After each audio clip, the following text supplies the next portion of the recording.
పంజాబ్ కింగ్స్‌తో జరిగిన మ్యాచ్‌లో ఓడిపోయిన తర్వాత కెప్టెన్ రుతురాజ్ గైక్వాడ్ కొన్ని ఆసక్తికరమైన మాటలు చెప్పాడు. రుతురాజ్ గైక్వాడ్ మాట్లాడుతూ ఇలా అన్నాడు.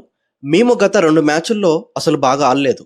చాలా పూర్ క్రికెట్ ఆడాము. నిజం చెప్పాలంటే ఈ ఓటమి మాకు చాలా సిగ్గుపడే విధంగా ఉంది. ఒక యూనిట్‌గా మేము వచ్చే మ్యాచ్‌ల్లో తప్పకుండా బౌన్స్ బ్యాక్ అవ్వాలని కోరుకుంటున్నాం. అలాగే మేము అది చేయగలమని ఆశిస్తున్నాము. నిజం చెప్పాలంటే ఇది చాలా మంచి స్కోర్ అనిపించింది. వికెట్ ఫస్ట్ బౌలర్లకు కాస్త అనుకూలంగా ఉన్న స్పిన్నర్లకు కూడా కాస్త గ్రిప్ ఇస్తోంది. బాల్ బ్యాట్ మీదకి సరిగ్గా రావడం లేదు. స్లో బాల్స్ కూడా గ్రిప్ అవుతున్నాయి.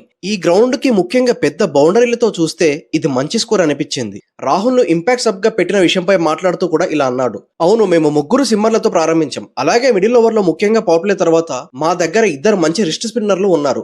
అది మాకు సహాయపడుతుందని భావించాం. కానీ వాళ్ళిద్దరికి ఇది కొంచెం ఆఫ్ డే అయింది. అదే మా కోసం ఖర్చు అయింది." బౌలింగ్ గురించి మాట్లాడుతూ రుతురాజ్ గైక్వాడ్ ఇలా అన్నాడు. "ఇది రెండింటి మిశ్రమం అనుకుంటాను. కొన్నిసార్లు మేము బాగా ఎగ్జిక్యూటివ్ చేశాం. కానీ కొన్ని సమయంలో సరైన సమయంలో ఎగ్జిక్యూటివ్ చేయలేకపోయాం. ఓవర్ బాగా సాగుతున్నప్పుడు ఒక్కసారిగా ఒక 6 లేదా బౌండరీ ఇచ్చేశాం. అందువల్ల ప్రెజర్ బిల్డ్ కాలేకపోయింది. ఒక సమయంలో రన్ రేట్ 11కి వెళ్ళింది. అక్కడి నుంచి 2-3 ఓవర్లు వేసి ఉంటే అది 12 లేదా 13కి వెళ్ళేది. అలా మొమెంటం వస్తుంది. కానీ మేము మిడిల్ ఓవర్స్లో మొమెంటాన్ని అందుకోలేకపోయాం. అది కాస్త కష్టంగా అయిపోయింది. అయినప్పటికీ చాలా పాజిటివ్స్ కూడా ఉన్నాయి. బ్యాటింగ్ చాలా బాగా జరిగింది. ఆయుష్ అద్భుతంగా బ్యాటింగ్ చేశాడు. అతన్ని ఈ కాన్ఫిడెన్స్ ముందుకు తీసుకెళ్తుంది. అలాగే శివన్ దుబే కూడా బాగా ఆడాడు.